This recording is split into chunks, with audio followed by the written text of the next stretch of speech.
دولت ایک جھٹکے میں اور خوبصورتی ایک بیماری میں فنا ہو جاتی ہے، اس لیے دونوں چیزوں پر کبھی تکبر نہ کریں۔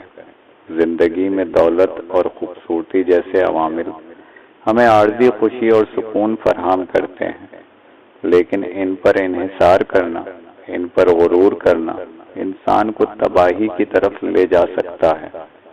دولت ایک ایسی چیز ہے جو وقت اور حالات کے ساتھ بدلتی رہتی ہے۔ آج جو انسان امیر ہے، کل وہ غریب بھی ہو سکتا ہے۔ اسی طرح خوبصورتی بھی وقت کے ساتھ ماند پڑتی جاتی ہے۔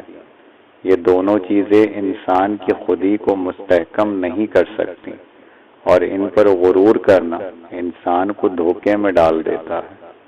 حقیقی دولت اور خوبصورتی وہ ہے جو اندر سے آتی ہے۔ انسان کی اخلاقیات، عاجزی، محبت اور دوسروں کے ساتھ حسن سلوک وہ چیزیں ہیں جو دائمی ہوتی ہیں۔ جب ہم اپنی زندگی کی قیمت دولت اور ظاہری خوبصورتی کے بجائے اندرونی خوبیوں پر رکھتے ہیں، تبھی ہم حقیقی معنوں میں خوش اور مطمئن ہوتے ہیں۔ غرور اور تکبر انسان کو اندھا کر دیتے ہیں اور ان عارضی چیزوں میں اپنی حقیقی اہمیت کو بھول جاتے ہیں۔